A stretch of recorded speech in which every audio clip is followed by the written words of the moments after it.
جیسا اب یہ میرے سامنے الجزیرہ کا ایک مضمون کھلا ہوا ہے، الزینبیون پاکستانیون یقاتلون دفاعا عن الاسد، یعنی اس مضمون کا ٹائٹل ہی یہ ہے کہ زینبیون کیا ہے، وہ پاکستانی جو اسد کے دفاع میں لڑنے گئے،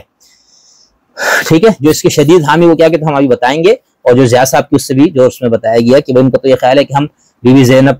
کے مقبرے اور باقی جو مقدس وہاں پر کچھ مقامات ہیں ہم تو ان کی حفاظت کے لیے لوگ مذہبی جذبے سے گئے، لیکن اس مضمون کا ٹائٹل ہی آپ کو یہ بتاتا۔ اچھا اس مضمون پورے کو میں نہیں پڑھتا، اس میں کیا انہوں نے وہ دیا، ٹائٹل سے آپ کو اندازہ ہو گیا کہ ان کا یہ خیال ہے، اور کئی اور بھی اس قسم کے ہیں۔ تو اسی مضمون کے اندر آگے انہوں نے ایک صحافی کا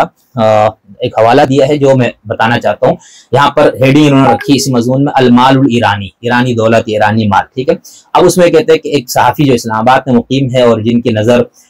مسلح اسلام کے نام پر اٹھنے والی مسلح تحریکات پر ان کا کام ہے، محمد ان کا نام بتایا، تو کہتا ان کا یہ خیال ہے کہ ان العامل المذہبی والدافع العقائدی لیس هو المحرک الرئیسی للمقاتلین الشیعہ الذین یذهبون الى سوریا۔ کہتے ہیں یہ جو سوریا یعنی شام جو لڑنے کے جا رہے لوگ شیعہ، کہتے ہیں اس کا جو عامل ہے، اس کا جو موٹیویشن ہے، جو اس کی تحریک ہے، وہ ایک مذہبی تحریک نہیں ہے، مذہبی جذبہ نہیں ہے، اور نہ ہی یہ عقیدے اور عقائد سے متعلقہ چیزوں کا دفاع ہے۔ کیا ہے؟ وہ کہتے ہیں کہ وہ انما العنصر المادی، یہ صرف ایک مادی، انما جو ہے نا یہ تاکید اور یہ حصر کے لیے استعمال ہوتا ہے کلمہ، یہ حصر یعنی صرف یہ ہے، تو یہ ذرا شدت والی بات بھی آ گئی نا کہ محض کیا ہے، یہ ایک مادی نقطہ مقصد ہے۔ وہ کیا ہے؟ وہ کہتے ہیں کہ وہ یضیف، اور یہ بتاتے ہیں صحافی محمد صاحب کہ ان سکان منطقۃ قورام الشیعیہ یعانون من الفقر والافتخار لخدمات التعلیم والصحت والتنمیۃ الاقتصاد العقود، کہ وہاں پر کافی عرصے سے غربت اور بے روزگاری اور اس طرح کی چیزیں ہیں، مما یجعل الشباب یبحثون بالدرجۃ الاولی عن المال، جس کی وجہ سے نوجوان اپنے مالی مسائل کے حل کے لیے ہاتھ پاؤں مار رہے ہیں۔ پھر وہو ما یحسن علیہ علی شکل مکافآت من ایران و نظام الاسد، اب ان کو اسد یعنی شام کا جو حکمران ہے وہ اور ایران کی طرف سے ان کو اس کا اجر ملتا ہے، بدلہ ملتا ہے، پیسہ ملتا ہے۔ وہ یقول، اور یہ بندہ کہتا ہے ان هذه المکافآت تمکن الشباب من تأمین عیش کریم لاسرهم، اس وجہ سے پاکستان فی وقت پاکستان میں جو ان کا خاندان ہے ان کو معاشی آسودگی حاصل ہو گئی ہے، اس کی وجہ سے وہ ایک معاشی لحاظ سے وہ لوگ مستحکم ہو گئے ان کے خاندان، اور اس کے ساتھ ساتھ وہ یقین رکھتے ہو خاندان کے لوگ یہ سمجھتے ہیں یعتقدون فیہ انہم یشارکون فی جہاد مقدس، وہ ایک مقدس جہاد میں شامل ہے، من اجل مستقبل الشیعۃ حول العالم، کہ عالم میں دنیا میں جو شیعوں کا مستقبل ہے اس کے تحفظ یا اس کی حفاظت کے لیے۔ تو اب یہ نقطہ نظر اس میں جو انہوں نے حصر کا کلمہ لگا کے کہا کہ محض مادی ہے، تو یہ وہی بات ہے جب آپ کے یہاں تحریک طالبان، داعش، ٹی ٹی پی، القاعدہ اور یہاں تک کہ افغان طالبان بھی جب امریکہ کے خلاف جنگ میں مصروف تھے تو پھر آپ کے یہاں سے بھی کافی بچے، نوجوان، لڑکے اس طرف گئے، تو اس میں ہمارے ہاں ایک جو بھانت بھانت کی بولیاں بولی جاتی تھی قومی میڈیا پہ بیٹھ کر ہمارے ہاں، اور یہ مقبول جان ٹائپ جو لوگ گمراہ کرتے تھے لوگوں کو، اور وہ شدت سے یہ کہتے تھے کہ ایک تو پہلے یہ چورن بیچا گیا کہ بھئی یہ سب جو ہے چونکہ اشرف غنی اور کرزئی جو ہے وہ پاکستان مخالف حکومتیں ہیں اور ان کا انڈیا کے ساتھ بہت گہرا تعلق اور مراسم ہے، تو یہ طالب ٹی ٹی پی وغیرہ کے نام پہ پاکستان میں جو کچھ ہو رہا ہے یہ حقیقت میں راگ کی کارروائیاں ہیں، اور یہاں تک ہمیں پٹی پڑھائی گئی بڑی شدت سے کہ بھئی یہ جو پاکستان کے قریب جو سرحدات ہے وہاں پر جو ہے نا وہ کیا کہنے چاہیے کافی سارے انڈیا نے قونصل خانے بنائے ہیں، اور ان کا مقصد صرف ایک ہی ہے، وہ ہے پاکستان میں دہشت گردی کرنا۔ یہاں پر ایک تو یہ کہا گیا، پھر جب ٹی ٹی پی کے جو معلوم اسی ملک سے تعلق رکھنے والے جو ان کے لیڈرز تھے وہ جب ٹی وی پہ اپنے ببانگ دہل اس کا اعلان کرتے تھے کہ ہم نے کیا ہے اور ہم اس وجہ سے کر رہے ہیں، پورا خالص دینی اور مذہبی بنیاد پہ ان کے حملے ہوتے تھے، ٹھیک ہے۔ اچھا ایک تو یہ چورن بیچا گیا، دوسرا کچھ محققین نے یہ کہا کہ یہ غربت اور بے روزگاری جس وجہ سے لوگ اس طرف جا رہے ہیں، تو بابا غربت اور بے روزگاری میں انسان روزگار ڈھونڈتا ہے، اپنی جان کی حفاظت کر کے بچوں کو پالنے کی کوشش کرتا ہے، نہ کہ وہ ایسی تنظیموں کے ساتھ جائیں جہاں پر ان کو پہاڑوں پہ رہنا ہو، چھپ چھپا کے انہوں نے کسی ملک پہ خود کچھ حملے کرنے ہو، تو اس کو پھر کیا، تو یہ وہ اس آئیڈیالوجی کو یہ لوگ یا تو سمجھ نہیں رہے ہوتے یا سمجھتے ہوئے اب میں اس پہ کچھ کہہ نہیں سکتا ہوں۔ ہم نے اپنی کتاب جو مذہبی انتہا پسندی اس میں ہم نے 10 سے 11 آرا لوگوں کی دی ہے، یعنی اس وقت کیا کیا کہا جاتا تھا کہ ان تنظیموں کے پیچھے یہ ہے، فلانا ہے، یوں ہے، کسی نے اس کو پورا امریکہ کا پروجیکٹ قرار دیا، کسی نے اس کے بارے میں کہا کہ یہ جو ہے نا اس کے اوپر باقی پاکستان دشمن ایجنسیز ہے، خیر، لیکن اب سب کچھ واضح ہے. اب آپ کی پسند کی حکومت آئی, طالبان نے وہاں پر اپنا اقتدار قائم کر لیا. اب کیا ہوا؟ اب ان کے حملوں میں اضافہ بھی ہوا اور بہت کوششیں ہوئی, لیکن مسئلہ کیوں؟ کیونکہ ان کا جو موقف ہے وہ بہت مضبوط ہے اپنے حساب سے. اس کے لیے وہ دلائل دیتے ہیں. ٹھیک ہے, ایک عام آدمی کو متاثر کرنے والے ان کے دلائل ہے, ان کا موقف ہے. اب اس کا جواب دیں آپ لوگ. ٹھیک ہے, پیغام پاکستان دیا گیا, پھر اس کا جو 200-250 صفحے پر مشتمل جواب, اور مسلسل ابھی تک اس کا جواب لکھا جا رہا ہے. ہم نے اپنے حالیہ آنے والی کتاب میں اس پورے پر ہم نے گفتگو کی ہے کہ ٹی ٹی پی کا, داعش کا, القاعدہ کا, خاص طور پر ٹی ٹی پی کا بیانیہ کیا ہے, پیغام پاکستان کیا ہے, اور پھر پیغام پاکستان کے جواب میں ٹی ٹی پی نے پھر اس کا جو جواب لکھا خود کا شملہ کر کے وہ کیا ہے. تو خیر, کہنے کا ہوتا ہے یہ چیز. اب ان صاحب کا بھی, محمد صاحب جن کا اس الجزیرہ میں حوالہ دیا گیا, ان کا بھی یہ کہنا کہ اگر یہ کہا جاتا کہ بھائی ان کو تنخواہیں ملتی ہیں, جو کچھ اور لوگوں کا میں آپ کو بتاتا ہوں, تو پھر بھی بات سمجھ میں آتی. ٹھیک ہے, یہ 2 ریاستوں نے ان کو بھرتی کی ہے نا, یعنی داعش, القاعدہ یا ٹی ٹی پی, ان کی پیچھے تو کوئی اسٹیٹ نہیں ہے, کوئی ریاست نہیں تھی, کسی ریاست کی چھتری تلے انہوں نے کام نہیں کیا تھا. تو ان کو لیے تو کوئی ایسا نہیں تھا کہ یہ لوٹ مار کر کے اپنے مال غنیمت کے نام پہ جو کچھ ان کو ملے اس پہ, یا پھر یہ لوگوں کے چندوں سے, ٹھیک ہے, یا بقول آپ کے ان کو کسی ملک کے ایجنسی کا بھی اگر ان کو تھا تو مطلب اس طرح ان کو کچھ مل سکتا ہے نا, کوئی تنخواہیں ان کو ملنے کا وہ نہیں تھا. تو اس حوالے سے زینبیون کے حوالے سے جو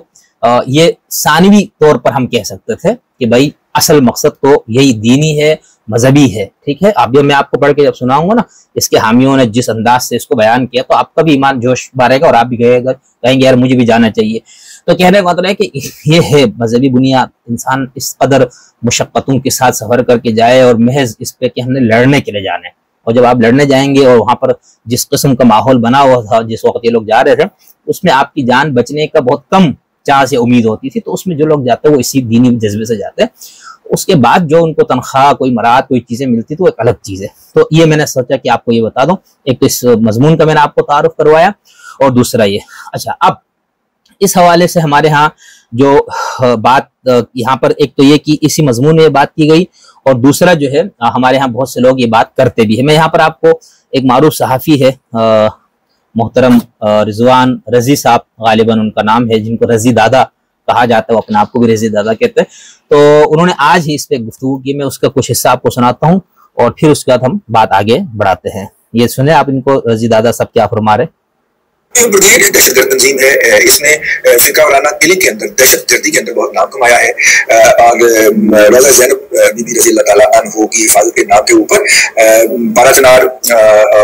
کری منگل, بارہ چنار, ان علاقوں کے اندر سے جو ہے وہ اہل تشیع بچوں کو بھرتی کیا گیا. $1000 ان کو ماہانہ تنخواہ ملتی تھی اور ملتی ہے ابھی بھی جو لڑ رہے ہیں. اور اگر یہ کہہ رہا کہ ان کو $1000 تنخواہ ملتی تھی ماہانہ, جائیں تو ان کو وہ کیا بہشت زہرا قبرستان کے اندر دفن کرنے کی یقین دہانی کرائی جاتی ہے, جو بیشتر صورتوں میں پوری نہیں ہوتی, لیکن بہرحال ان کو وہیں پہ کہیں پہ